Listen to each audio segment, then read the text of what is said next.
उच्च गति अभ्यास खंड 2 प्रतिलेखन संख्या 43 एंड 44। गति 100 शब्द प्रति मिनट। डिक्टेशन शुरू होने में समय शेष है 5 सेकंड। Ready and start. महोदय, हमारे जीवन में संगीत का व्यापक स्थान है।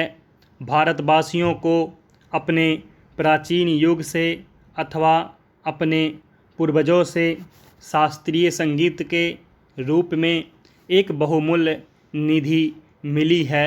हमारे पूर्वजों की दृष्टि में संगीत का ध्येय आध्यात्मिक साधना था और उन्होंने संगीत का इसी आदर्श के अनुकूल विकास किया।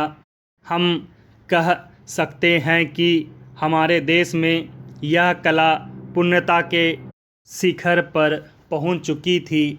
संगीत के ध्येय के संबंध में आज हमारे विचार चाहे कुछ भी हों, यह सभी स्वीकार करेंगे कि इसमें सामंजस्य की ओर ले जाने वाली और व्यक्त जगत से ऐक्य का आभास कराने वाली शक्ति निहित है। संगीत के वातावरण में ही नहीं बल्कि श्रोताओं और गायकों के मन में भी सामंजस्य की उत्पत्ति होती है। संगीत के उच्च ध्येय और व्यापक प्रभाव के कारण ही प्राचीन काल में भारतवासियों ने संगीत को जनसाधारण के सामाजिक तथा सांस्कृतिक जीवन में ऊंचा स्थान दिया था। शायद ही कोई ऐसा भारतीय त्यौहार या उत्सव हो जिसमें संगीत का आयोजन न होता हो। संगीत जन्म से मृत्यु पर्यंत हमारे साथ रहता है। हमारे सभी रीति रिवाजों में इसका कुछ न कुछ स्थान है। शताब्दियों से हम संगीत के प्रशंसक तथा उपासक रहे हैं और हमने इसकी गणना सदा मानव की उच्चतम साधनाओं में की है। काल के प्रभाव से हम लोगों की रुचि में काफ़ी परिवर्तन हुआ, परंतु शास्त्रीय संगीत उसी प्रकार बना रहा और उसमें कोई विशेष और मौलिक परिवर्तन नहीं हुआ। मुसलमान बादशाहों और अमीर उमरों के द्वारा संगीत को केवल प्रोत्साहन ही नहीं मिला, इसमें समयानुकूल हेरफेर भी हुए और आज विशेषकर उत्तर भारत के संगीत ने उसी युग से प्रभावित और बहुत अंशों में अनुप्राणित होकर अपना नया रूप ग्रहण कर लिया है। पर जो भी हेरफेर हुए वे हैं ऊपरी पोशाक मात्र ही। भारतीय संगीत शरीर और आत्मा से अभी भी वही प्राचीन शास्त्रीय संगीत बना हुआ है। ऐसी आशा की जाती है कि इसमें अभी भी इतनी शक्ति है कि यह अपने को एक बार फिर आधुनिक वातावरण के अनुकूल बना लेगा। प्राचीन संगीत कला भारतीय रजवाड़ों के दरबारों में उनके आश्रय से पनपती रही।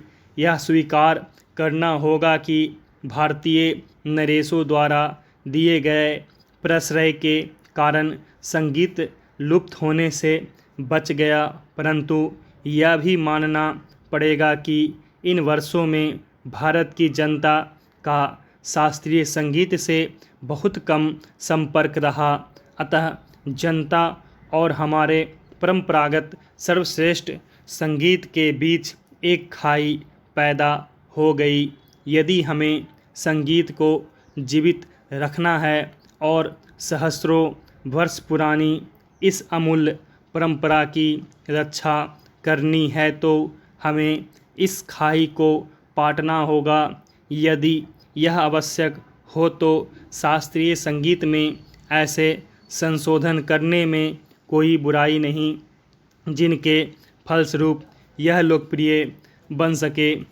इसके साथ ही जनसाधारण को भी शिक्षित करने की आवश्यकता है, जिससे उनकी रुचि अधिक परिष्कृत हो सके और वे शास्त्रीय संगीत का आनंद उठा सके।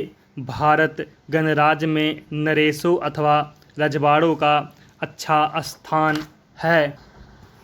महोदय, आधुनिक युग की एक बड़ी देन यह है कि हम किसी भी चीज़ की बहुत प्रतियां बना सकते हैं। प्राचीन काल में यदि कोई पुस्तक लिखता था तो ग्रंथ की हस्तलिखित प्रति एक ही होती थी। उसकी यदि प्रतियां बनानी हुई तो दूसरे आदमी को पूरा ग्रंथ लिखना पड़ता था, जो बहुत ही व्यय साध्य और श्रम साध्य काम होता था। आज किसी ग्रंथ या वस्तु की प्रतियां केवल मुद्रणालय में ही नहीं बल्कि अन्य प्रकार से भी बन सकती हैं। एक का अनेक बना देना आज एक खेल सा हो गया है। यदि किसी अच्छे नाटककार ने मंच पर अच्छा खेल दिखलाया तो उसकी बड़ी ख्याति हुआ करती थी, पर वह नाटककार एक ही स्थान पर अपना खेल दिखला सकता था और यह भी नहीं कहा जा सकता कि एक ही खेल को यदि वह फिर से दिखलाना चाहे तो उसे उतनी ही कुशलता से दिखला सकेगा जितनी कुशलता से उसने पहली बार दिखलाया था। आज केवल यही नहीं कि नाटककार के चित्र की प्रतियां बहुत बन सकती हैं, बल्कि उसके चलचित्र की प्रतियां बनती हैं और साथ साथ उसकी वाणी भी सुनने में आ सकती है, और वह केवल एक स्थान पर ही नहीं बल्कि संसार के एक कोने से दूसरे कोने तक जहाँ चाहे सभी स्थानों पर और जितनी बार चाहे सुन सकते हैं और देख सकते हैं। इसी का नाम साधारणतः फिल्म हो गया है। फिल्म में बड़ी शक्ति है। यदि अच्छे पात्र, अच्छे कथानक और अच्छा आदर्श दिखलाया जाए तो उसका प्रभाव बहुत ही अच्छा पड़ता है।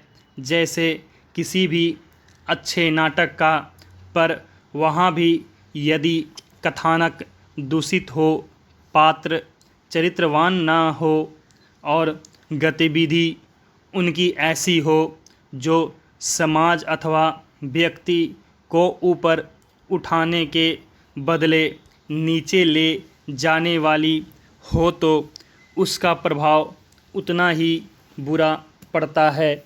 नाटक तो एक आदमी एक स्थान पर करके उसका भला या बुरा प्रभाव वहाँ बैठे हुए लोगों पर ही डाल सकता है।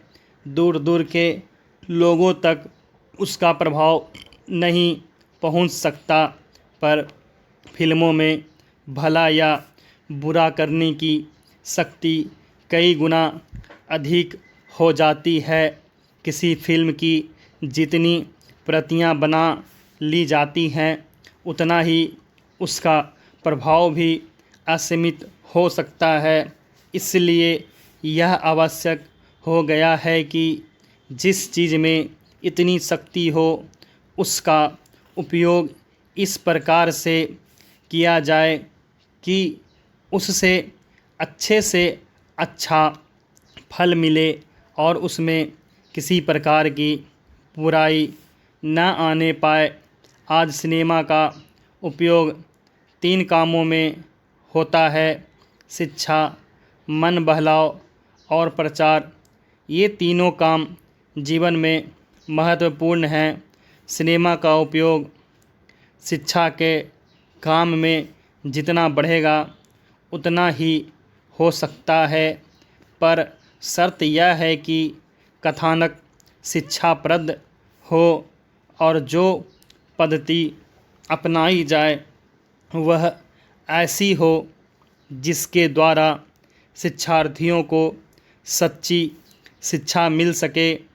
जब मैं शिक्षा शब्द का उपयोग करता हूँ तो मेरे ध्यान में केवल बच्चों की ही शिक्षा नहीं है।